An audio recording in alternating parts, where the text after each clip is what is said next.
Hey everybody, it's Draculetta from DDO Players News for this special live edition during I guess you can call it the middle of the day. It's in the late afternoon of the day. It's 3 o'clock here on the East Coast, which is also server time, and we are live for a very special reason. We are joined by a few guests. And if you listen to DDO Player News, you know most of the time I am joined by Pineleaf, who is the other co-host of the show, but unfortunately Pineleaf could not get off work today. He had to actually be a responsible adult and work, other like me where I just decided I wasn't going to work today. But that's what you can do when you own your own business, right? So I thought, we need somebody to play Pineleaf today. And I thought, who better than Lessa? Pineleaf is rolling over in his grave right now, Drek. I'm sure he is. He's like, what? I am a poor substitute for Pineleaf Needle. You're comparing me to Lessa? Is that what you're doing? I said this last night when we recorded the Damsels of DDO live show. I said the only person that of the three damsels, the only person capable of replacing Pineleaf would be Saba Jade, and she took that to mean that I was calling them both nerds. So, well, I will tell you what he says about that. But the real reason why we're here is we're joined by three folks from Turbine, and if you guys want to go ahead and introduce yourself and let everybody know who we have today. Hello. I am Cordovan. I am the community manager for Dungeons & Dragons Online, and we're here to get Warlock creation tips from you, Draculetta. Right, because I created mine wrong on the Mania. Is that what you're saying? Oh, yeah. There we go. Also with us here is a DDO developer by the name of Steel Star. How you doing, Steel? Doing well. And then finally, we also have Vargwheel with us. Hello, hello, hello. And you were also a developer. Both Steel Star and Vargwheel have worked extensively on the creation of the Warlock, in addition to a bunch of other stuff in DDO as well. Hello? Yes. Okay. Yep. Yeah. Yes, we have. Yeah. I was waiting for him to talk. I'm like, many things over many years. Yeah. So, did you guys do anything fun today? Work on anything important? Nothing much. Just this, that, and the other thing. We released Update 26, Warlock's Legacy, to the live servers. That basically is the Warlock and some other stuff. You can find our release notes on DDO.com. They're up right now. Warlock is free to VIP and available in the DDO store for anyone else who wants to play one. And like I say, we're just outside of doing, on these release days like this, we actually keep quite busy because we're, keeping a close eye on all of our social networks and forums, in-game chat. We're, frankly, putting our own Warlocks in-game just to try to find anything that we need to be aware of. A lot of feedback, a lot of emails going back and forth, making sure things are going okay. And so far things are looking pretty good. We have a couple of things we're probably going to get the word out about a little bit here. It's like a couple of minor bugs, that sort of thing. And we'll have more information about that. We can probably talk about it in a little bit here. But nothing earth-shattering so far. Fingers Overall, crossed. looks like launch was fairly smooth, though. Yeah, it's been fairly smooth No so far. doom. There's been no doom. Good. Yep. We don't want to hear doom. Doom is bad. Yep. So, Steel Star, you were partly responsible for the Warlock. It was kind of your baby. Is that correct? To be honest, it was sort of a joint effort between myself and Vargwheel and Severlin. I mostly handled the Enlightened Spirit tree. And I worked on Tainted Scholar and the base feats for the class. And basically the packs. All the pack stuff is my fault, more or less. And Severlin, who isn't here today, but Severlin was primarily responsible for Soul Eater. Yeah. Oh, I also did the three new spells we added for the class. Those were mine. Okay, then since I have you guys on, you can solve this debate. Pineleaf and I have had a debate since the Warlock was first announced. The Great Old One, is that a slight reference to Cthulhu or not? Oh, it's not slight at all. It's a very explicit reference to Cthulhu. Okay. It is totally Cthulhu. That is actually straight out of 5th edition books. They name Cthulhu in the 5th edition Player's Handbook as one of the things that you could make a pact with. You can make a pact with Cthulhu. That's very explicit. I guess I didn't remember they actually named Cthulhu. I'll have to look back at my 5e book, but okay. It doesn't have to be Cthulhu. No. It could be many other great old ones, There's a lot of great and old things that you could make pacts with to gain power. Yeah. But none quite like Cthulhu, though. No. So we did have a few questions from the community, so we'll start with those. And we kind of already answered one of them Sikijin, I guess I'm going to say, ask the launch date, which apparently is today, so Now, there's your answer for that. Yeah. And he also asked, what changes are we looking at between now and release? Ooh. What quality of life changes are being included? Yeah, why don't we talk just a little bit about sort of where we did some development between, say, what people last saw in Lamania Right. and what we saw today. So some of the big things that changed between the last Lamania and what has gone live today are balance changes. We got a lot of feedback on Lamania that the overall damage from Warlocks between Eldritch Blast and some of the damaging abilities from their enhancement trees we're just not putting out enough damage. So just about every Eldritch Blast related ability and Warlock enhancement that does damage now scales with spell power at a higher rate than most things. And that's in the tooltips for almost all of those things. It'll say, for instance, Spirit Blast in the Enlightened Spirit tree says this ability scales with 150% spell power. So they're getting a lot more punch than they did on the last Lamania. Yeah, this is especially for scaling into epic levels, and if you're trying to play an endgame Warlock, you should have a lot of spell power by then, so this is going to have a bigger effect on the endgame than a level 1 Warlock who probably doesn't have much spell power.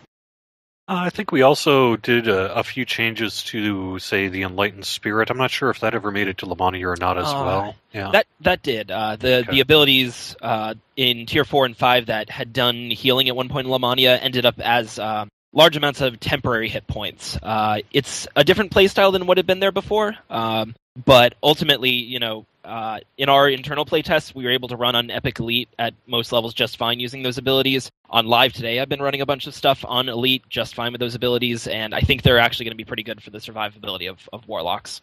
Yeah. And then also, I guess just in general terms, there's a bunch of, I guess, kind of little things that were between Lamania and Live in terms of, say, animation polish and just various polishing in general. So.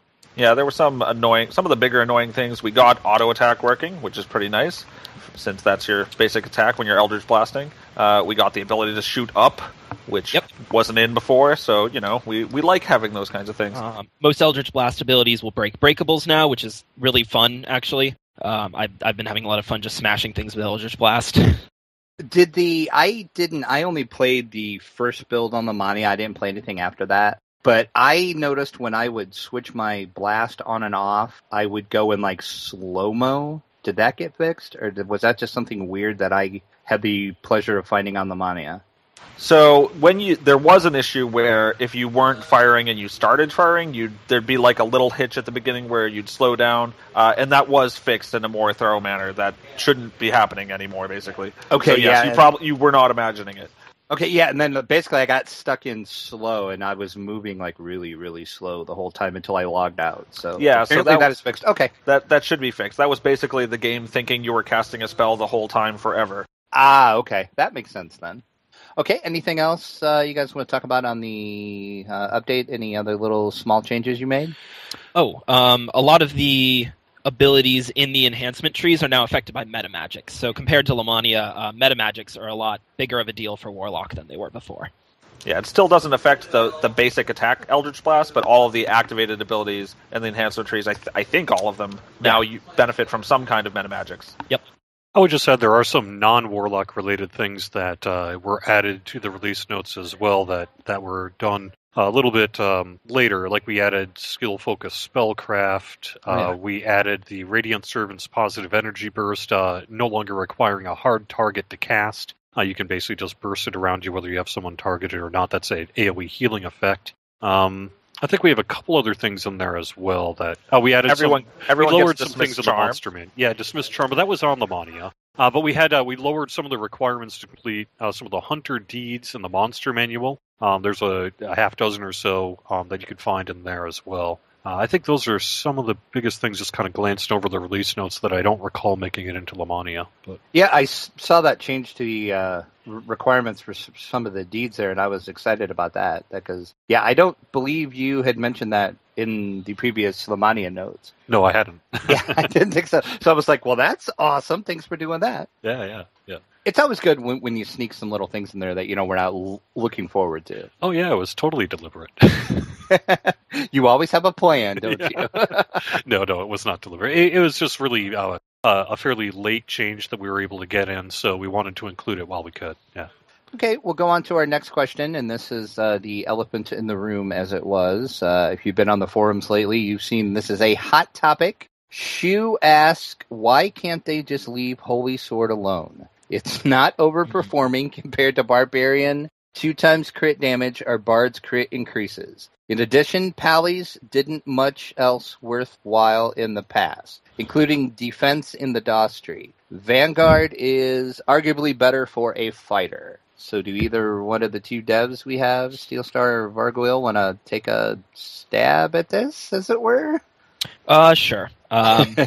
So we've been doing a lot of internal testing and running of numbers and working on standardized tests for DPS, based honestly on a lot of player standardized DPS tests that they've been running through forums and things like that. Mm-hmm.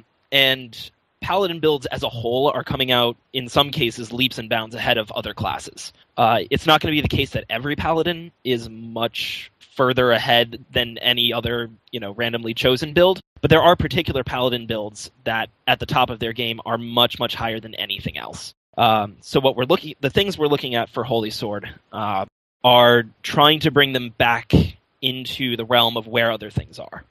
Mm-hmm. Yeah, I think the only thing I'd really add there is that we probably put too much power into Holy Sword per se. We don't want a level 13 Paladin to be wildly weaker than a level 14 Paladin just because they have Holy Sword. So some of that is addressing that as well. Okay. Leave Paladins alone! Leave them alone! I was waiting for Lessa to jump in there. Well, you play a lot of Paladins there, I Lessa. do. So what's your thought on Holy Sword? I'm guessing why you like it. Why you not leave me with Holy Sword? Yeah. I mean, when it boils down, we don't want Holy Sword to be useless. We don't want Paladins to be useless. We just want to find a balance between where they are now and where a lot of the other classes are now. And without just adding a lot of power creep, which is something we do watch for. Okay, you got anything more to add, Lessa? I know you probably want to say a lot, but you won't, probably. Well, I thought you were here to talk about the Warlock, but it's fine. I don't agree with this guy where he says Vanguard's arguably better for a fighter. I don't think that's true at all. I think Knight of the Chalice Tree is where it's at. Yeah, I can use my, you can go up and you can use your Holy Retribution attack for, +5 weapon damage, and I get 23 of those on my big guy per rest, and they come back. Oh, stop. And then every time you use it, you get a smite back. So you realize there are some devs in the room, right? I know. What? I'm awesome. I'm sorry. You're welcome, Stormreach. And we'll move on from that. Don't you dare take that away from me. I will kill both of you. I will find you. And I will give you a kitten, and then I will sneak into your house in the middle of the night, and I will punch you in the face. I like it. Oh my, what have I done? Right. Pine Leaf Needles is rolling over and it's great. I'm sure he is. I do have one serious question for the devs. Is it true? Is there any truth to the rumor that whenever you're working on something, you get locked in a closet with only food, only bread and water given to you until you're done? No. We get pizza too, and if we're good, we get. But you do get locked in the closet. It's a really nice closet. It's not so much locked; it's just that you can't leave it. The door is open. It's just the ball and chain is hard to run with. It's kind of like the Hotel California. You can check out. Yeah, I know, right? I was picturing them in the bowels of a ship with oars. Stroke. That's how we power the servers. I mean, row, Galanda. Yeah, I was gonna say your Galanda oar is broken. Oh my! In the chat room, Mez says, after playing a pure rogue, then a pally/monk favored soul hybrid, I still feel the passive rogue forgot to add in some defense. Are you done with the rogue pass, or is it something you'll look into? So nothing. we're almost never done with anything on a permanent basis. That doesn't mean, it depends what the focus is. And defense between different play styles is something that's really hard for us to balance, and we're certainly still aware of. Like, evasion builds are very different from pure heavy armor, physical resistance builds. So basically, we welcome feedback on that. We're still looking into it. We don't have any current plans for changing any rogue defenses right now, but, that doesn't mean it's not on our radar. Now, I did notice that Mesrim did say he has a Favored Soul hybrid as well, and Favored Soul is on our list of things to get to, fairly soon, I think. So. For a certain definition of fairly soon, it's sooner rather than later compared to other classes, let's say. With the little trademark letters in front of soon. Yep. And you're still planning to do a look at the Ranger too, correct? Yes, Ranger and more range combat is definitely something we've been talking about and want to get to, yes. Someday I'll get to you, poor artificers. Someday. As a Steel Star always loves the artificers. I love artificers as a class, and someday I will get to work on them. It'll happen. Yeah. So another question we had on our website was from Tesla's Ghost. They ask, which I'm just going to add here. I'm sure you're going to say, nope, next question, but we'll ask it anyway. Can you drop any hints about what the next classic module will be? They say, I'm sure you can't, but it's worth a shot to ask. It'll be awesome. Yeah. Drop a hint. I'm writing down the name on a sheet of paper. I just dropped it on my desk. Yeah. No, I'm sorry. It's a little too early to really give any hints or anything on that. And but it sounds like you do have a name in mind, and you have a time frame for when it will be released. Though you could probably answer that, maybe. We have some ideas about some things that may or may not happen eventually. Some fairly tentative plans, let's say. Yeah, that was a very politically correct. I was going to say you should run for president. I'd vote for him. That was very slick. I'm yes. impressed. I have a feeling that if Steel Star does become president by a popular vote, then we'll make sure that we get that classic pack done. Yes. So, yeah. It's true. Yep. Vote for And me. it'll be all First about executive artificers. order. Yeah. Yeah. And since I have some devs here, I want to talk about the Hireling AI. Can we have a little chat about that? Sure. Are there any plans to fix the hirelings? Because at least to me, they seem fairly broken at this point. Because I know when I use hirelings, they either A, don't do anything at all, or B, they go crazy and run through the whole dungeon, killing everything in sight. Drac, the common denominator in your broken hireling relationships is you, bro. Gee, thanks. Communication is key. Right? You've got to talk to them. You got to bring them flowers. You have to. See, that's where I go wrong. Okay. See, now I know how to fix them. Okay. And at some point, they do expect to get paid. Yeah, there you go. No, you pay for them up front, right? Yeah, exactly. Actually, no, you pay an NPC for them. What does that mean? Yeah. Let's so, not go exactly, do into they those even see the dirty money? details. See, I was assumed they got a little cut of that in the end, eventually. Okay, to answer the question seriously, though, we did do an update last fall. It would be the Mark of Death and the Orchard of the Macabre stuff, where we did do some AI updates to Hireling. And in many cases, say like Stand Your Ground in that, we made some significant improvements to Hireling AI. But as with a lot of times where we have touched Hireling AI, we make one change and some other things change. And it's a little bit of playing whack-a-mole with Hireling AI. I do think, we have heard your reports about, say, hirelings going, quote, brain dead a little bit. Another thing about them, maybe not necessarily reacting as quickly as you'd want. That's the biggest thing. I noticed a lot of things, I'll put them on aggressive mode and they'll just stand there and like, you want me to do something? Yeah. And I'm like, kill that thing. And they're like, no. And, unless I actually tell them to do it. So I thought maybe it was just me, but then I did see a couple other people on forums talking about it. So I'm like, well, good. It's not just me that's having the issue. So we really do want to look into more AI. We have an engineer who's chomping at the bit to actually do it. There's some other things that are higher priority right at this moment, but basically we have plans to look at it. It's not clear exactly what's going to come out of that. AI is really complicated and messy, but I'm sure it basically, yes, we want to look at it. Like even this week, this engineer has been saying, I want to get to AI, but I have to do this other stuff first. One of the things too with the Hireling AI, and people who have been with us for a while will know this, that since we are playing whack-a-mole a little bit with Hireling AI, sometimes we introduce things that make some things better and other aspects perhaps worse. You have to be careful when you're assigning those resources, right? Because any change that you make to improve these things might well have some other halo effects, right? And so trying to find, and then also some of it is expectation. What do I think the hireling should be doing right now? Is that what they're doing? And whether or not that's always necessarily what they're programmed to do as to what your expectation is, doesn't always 100% match up either for everybody.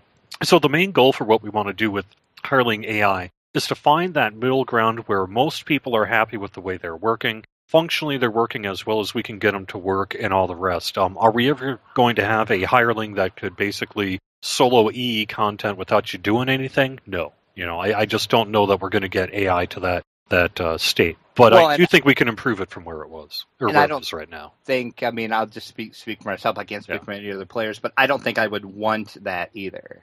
We all know what happens when machines become self-aware, right? Yeah. Right? Yeah. Let's all think of that danger, people. Yeah. And you two get back in the closet. Go. Work. It's not going to do itself.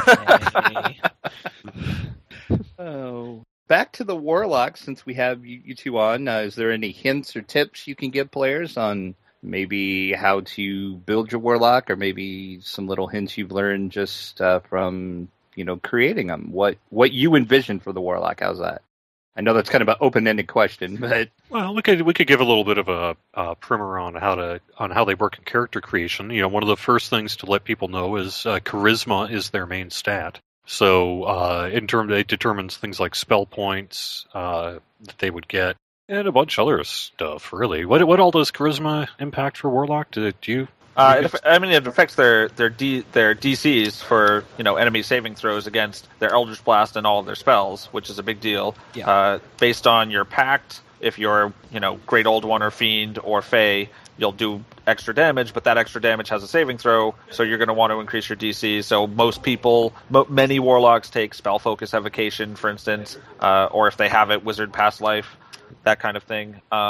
You also want a lot of spell power of the type that your Eldritch Blast is. So for most Warlocks, that's going to be Force, spell power, kinetic spell power, spell lore. Spell criticals are based on that as well. So if you're looking to maximize your Eldritch Blast, which even if you're an Enlightened Spirit and you're whacking people with a sword or whatever, you're still getting the aura Eldritch Blast, and you're still going to want spell power for that.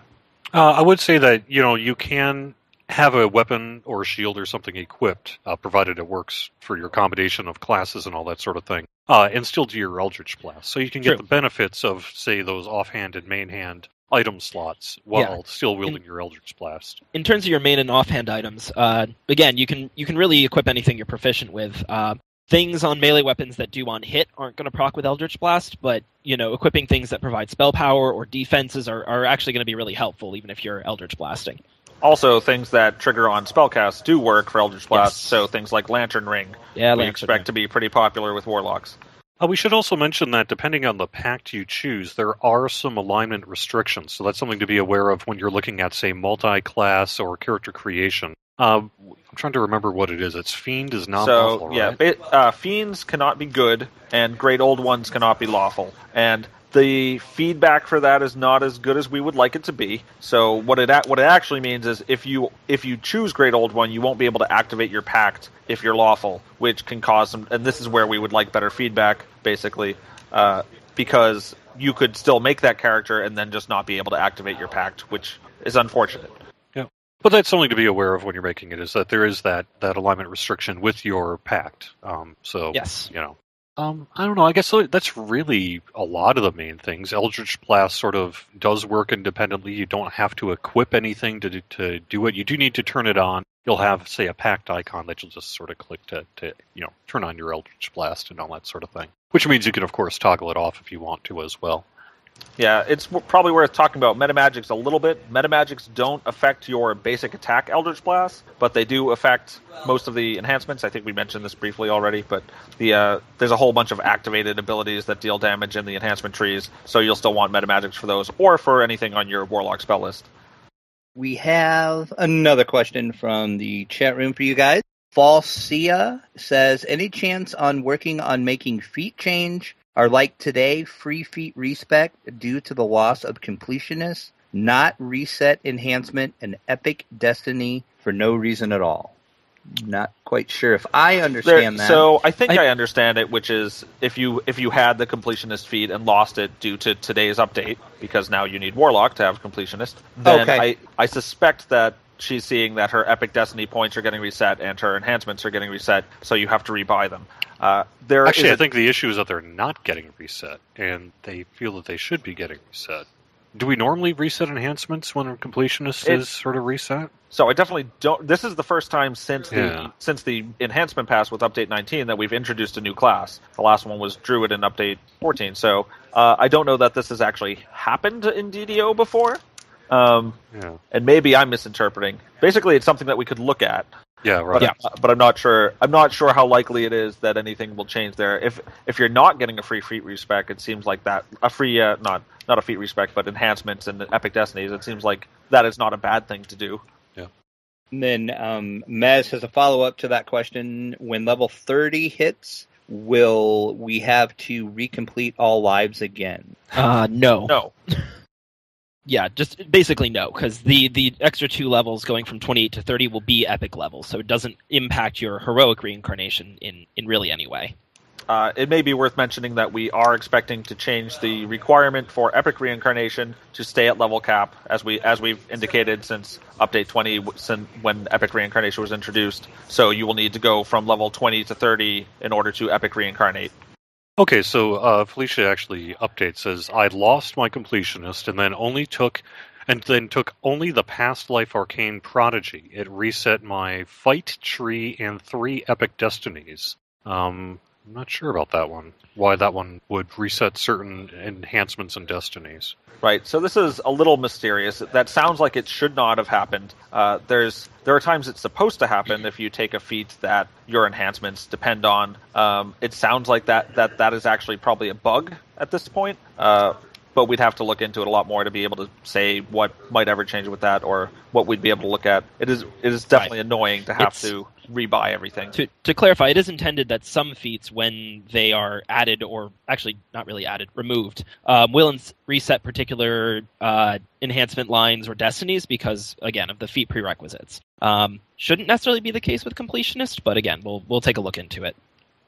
Okay, so you got Warlock in Update 26 in the books and on the live servers. So now up next will be Epic Shavaroth and Update 27. Yes, I suppose we could probably mention here that we are currently working on Update 27. Current release date is in July, and it'll be called War of the Archons. Yes. So it has to do with archons. And it's all new dungeons. It is. Yeah, that's definitely Yeah. worth mentioning. A lot of people have, and I think possibly even us at times, have referred to it as an epic Shavrath pack. It's not epified versions of the existing Shavrath content. It's all new dungeons set in Shavrath themed around archons. And it will have new quests and a new raid, which we've said in the producer's letter, I think. So Yeah, and it's all work has certainly begun on that already. Oh, yeah. Any more you want to say about the raid? Probably not, but I'll ask. No. Yeah. Why did I know that was going to be the answer? Well, I guess I would say this, though. You will be seeing Update 27 relatively soon on Lamania, because we are, targeting July for the release of Update 27. Don't expect it July 1st, because it's already the 18th of June, right? But it is set for July, and that typically our Lamania schedule is at least several weeks before going live. We'll put something up on there, so that means you probably have, I don't know, just look at a calendar, not that long before you'll start to see some of that stuff on Lamania. Right. We do have another question in the chat room. Mez says, I love Epic Past Lives. Any plans for more EDs? Maybe someday. There's none that we're working on in the short term. On the topic of Epic Past Lives, it's the design of Epic Past Lives doesn't tie them directly to destinies themselves. So basically, if there's player demand for it, we could actually add Epic Past Lives without adding more Epic Destinies. They're not directly tied to each other. So that is something that could happen. Always good to look forward to stuff then. So, Lessa, do you have anything you want to add or ask? You've been awful quiet. Or For It says you. Warlock. What? No, I don't have anything to add. I'm dragged kicking and screaming every time into playing a caster. I don't think I'll wait for someone to post a build plan for me to follow, and then I'll have questions. May we recommend Enlightened Spirit to you? Yes. Okay, cool. Check out Enlightened Spirit. It's the tree that's most compatible with melees if you wanted to cross-class a Warlock melee. It's also really good in its own right as just sort of a I'm going to nuke things caster that's less finicky with the kind of spells that it has. If you just want to wade into groups of enemies and just deal boatloads of damage, Enlightened Spirit's a good one.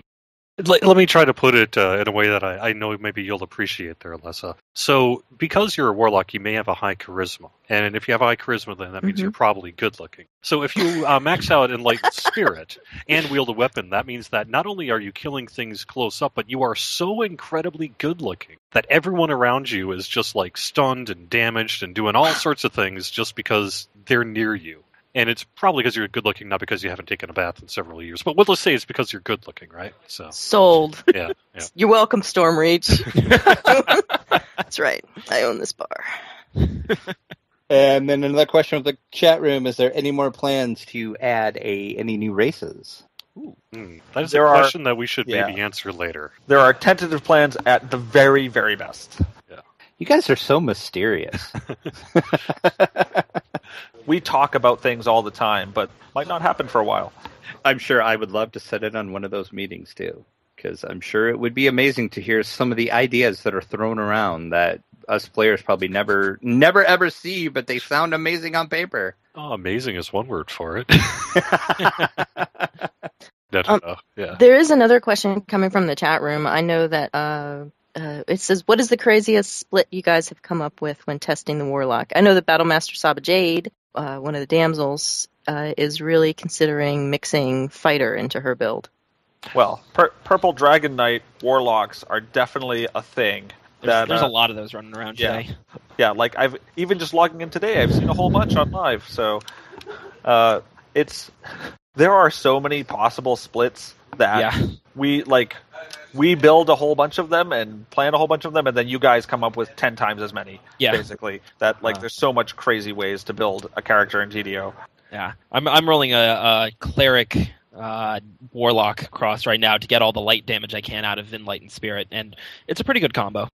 I myself have created a artificer warlock so I can sort of utilize the rune arm along with Eldritch Blast in a way that seems to be fairly compatible. And that should be pretty interesting as well. And I went Drow on that because Drow, allow you to start with a 20 charisma if you choose to. And I don't know how crazy that is. The craziest split we have come up with? I don't know that we have come up with the craziest split, but I would say a swim-focused halfling with 18 strength. That's also a warlock and I don't know. Druid warlock.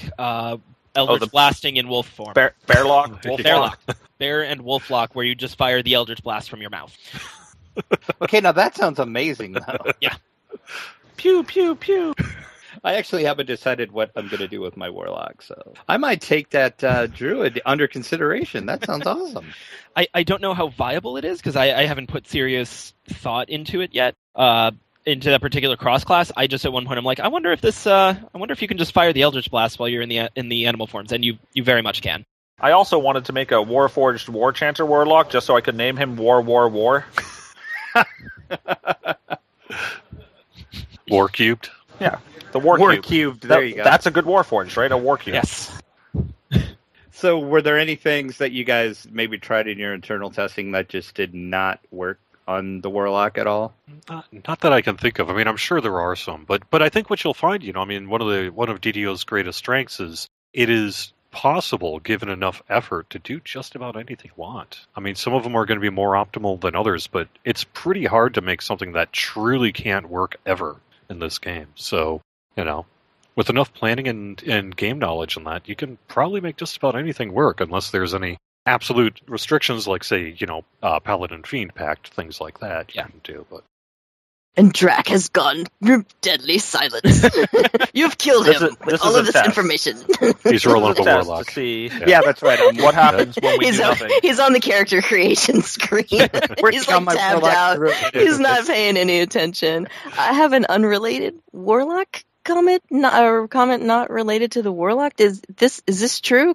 It's now possible to craft remotely from your shared bank, crafting stored Eldritch devices and barter UI NPCs will now automatically search crafting storage for recipe ingredients. What? It will be true. Is this true? The plan is to make it true. It's not true yet? No, it's not true yet. Okay, because if you said it was true, then I'd be gone. I'd be like, bye. It was in the Lamania release notes, and the reason for that is it's something that we were hoping to debut with Update 26 today. After we did some, QA testing and kind of final testing on this thing, we were like, well, it needs just a little bit more kind of testing and work on it. So we've temporarily pulled that from the update here. And then in the coming days, maybe a couple of weeks, we'll be looking further into it. And then if everything goes well, it could very well be turned on prior to the release of Update 27. May end up being Update 27 or so. I mean, depends what we find out in the next couple of days and weeks. But it is absolutely something that's going to happen. So the way it'll work is you'll be anything that's in your bag deposit box, which is going to be renamed Shared Bank Crafting Storage. So anything in your Shared Bank Crafting Storage, you'll be able to essentially have pulled directly into most barter UIs. So things like, say, Caneth crafting devices and most crafting sort of UIs that you run into that aren't, say, the Stone of Change or some of the older crafting things. Right. Yeah. So I won't have to pass things back and forth between my characters. I just put in the shared bank. Yeah, pretty much. Yes. Oh, you're so lucky that it didn't come out today. I would be gone. We've talked for a while. It's fine. You put your time in. Dracula's not even talking. You guys are on your own piece. Everything's great here. Well, is there anything else you guys want to add? Because I guess I see I have taken a lot of your time up, and I'm sure you have better things to do than sit here and talk with the podcaster. Yeah, they got to get back in that closet. That's right. That's not going to code itself. This is fun relief. I mean, I'm just going to go back to fixing Warlock issues. So Yeah. or playing one. We'll it'll one or the other. I can actually answer one question from chat. Shindoku asks, with such a, quote, low grab for, quote, extra UMD, are you concerned with everyone splashing to Warlock? I guess maybe the designers here might want to chime in, but I'd say that it's possible to get UMD with other classes splashing 2 levels as well. So this is not necessarily a specific Warlock thing. Right. We're not really worried about the 2 Warlock splash. For the same splash, you could take 2 Monk and get some feats. You could take Rogue and get UMD as a skill and then get it that way.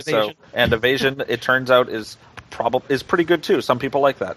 Right. There's a lot of good 2 splashes, and this is another one of them. Beyond that, we had a lot of fun working on Warlock. It was an interesting development, and I'm really happy with the way it came out personally, and I'm really excited that players are getting their hands on it. Yeah. I like going pew, pew, pew. I'm just surprised that I was able to roll up yet another character named Kobold Killa on one of the live servers. Come on, servers. Seriously? Since 2000, you would think, since all this time, we're getting, next year is going to be our 10th anniversary here. Seriously? Nobody has decided on Kobold Killa? Yeah. How is that possible? Well, I'm way, surprised at the sheer number of names they get away with sometimes. I figure somebody else has to have thought of this one by now. Indeed. So thank you, whoever didn't think of that or chose a different name. That was everyone. Yeah, I guess. Yeah, everybody. Yeah. That actually brings up a question I just thought of since you mentioned that. Is do you guys have any plans, or have you ever had any plans to go back and maybe go through some unused names and release them back into the pool? No, there's been no real discussion of that I'm aware of. One of the things with a free-to-play game is you need to be very, very careful in getting rid of that old data, because you're essentially saying to folks who maybe had those names or whatever that guess what, someone else has it now. And then if that person decides they want to return to the game, they need to make a decision on top of that of, well, but I'm going to lose my name. Someone else already has it, that kind of thing. So historically, games, not just DDO, but MMOs in general, are pretty careful about that sort of thing. It's not to say it never happens, but we have no plans to do that I'm aware of. And it is fairly frequent that we get somebody coming back who says, I haven't logged in since Motu. I haven't logged in since before free to play even, and they like being able to come back and find those characters that they had invested in. And it would be weird if they didn't have access to those characters or to the names that they had invested a lot of time in. Yep, that's all I would have said. Is that even if you just look at the forums, you can see people coming back after years. Happens all the time. And I'm sure we'll probably see that now with the release of the Warlock too. That might bring a lot of people that haven't played for a while back in. Well, we certainly hope so. I mean, that's we'd love to see anyone who has played DDO in the past who is excited about Warlock, maybe wants to learn more about it. You can go to DDO.com. We do have a live stream preview as well. That'll get you a good little overview of the Warlock, and pretty soon I have a feeling YouTube and Twitch and that's going to be full of people playing Warlocks. So if that is a class maybe that has been of interest to you for quite a while now, we're really pleased to be able to bring it to you. So maybe you should come back and check it out. And we do have one last question from the chat room. Mez asks, there are favor rewards that give nothing, like a title or a comeback later. Are there plans to check this out in the short or medium or long term? I know we want to look at them. Right now, I would say that we want to get to it in the medium term, but there's no specific plans, so it could be medium or long term. But we're definitely aware of it. Yeah, there we go. That's probably about as good an answer as we have. So the answer is yes, we're aware of it too. We sometimes say, man, we should do something about that. And then it's just a matter of fitting it into the regular production schedule that needs to deal with priorities and all the rest. That's got to be a nightmare for you guys, too, to try to prioritize all this stuff that you want to do or that needs done. Oh, yeah. It's like, where do I put this? Do we put, A over B, or is B more important? Or so, there's a lot of discussions about that. I don't envy you guys at all for having to do stuff like that. We generally just look at Les's live stream and then take some notes. Okay, she likes this, so we need to nerf this. She likes this, so we need to nerf... I'm kidding. See, it's your fault, Les. It's all your fault. What the heck? I heard she likes Holy Sword.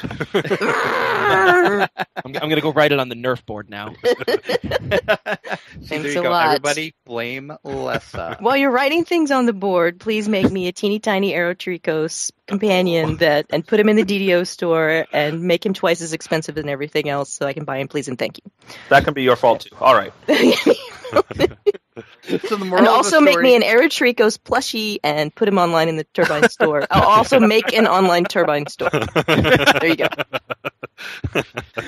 Moral of the story, blame Lessa for everything. Actually, I will say that we have heard not just from you, Lessa, but from quite a few other players about their interest in a Pit Fiend creature companion. So no promises on anything, but we are aware that folks would like to see that. Yay. And Lessa did kind of bring it up jokingly, but that does beg the question, have you ever thought about selling any products, like T-shirts or, say, plushies or anything?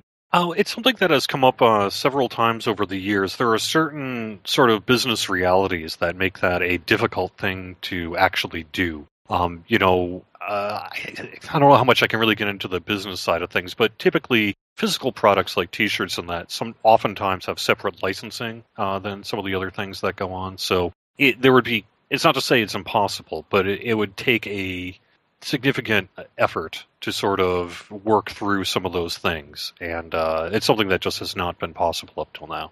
Just saying, a plushie beholder would be amazing. I also see a request for a plushie mimic. Plushie mimic, It turns you might already have one, you just don't know it yet. Yeah. Oh, and with that, I think we're going to wrap things up. So thank all of you guys for taking time out of your workday to join us here on this special edition of the podcast. Yeah, thank you very much. Great to be here. It was fun. Thank you. And thank you, Lessa, for adding whatever you added. What? Also, Tolero just said plushie mimic cube and threw a plushie dice at me. So Tolero also says hello. See, we even got a little bonus here on the podcast.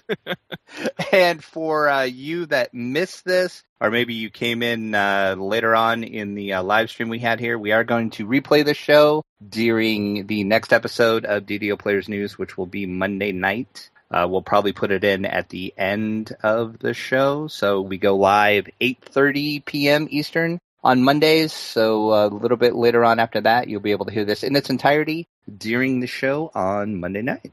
All right, thank you very much, Draculetta, for having us on. We really appreciate it. Yep, thank you guys for joining us, and we will talk to you later. Thank you. Cheers.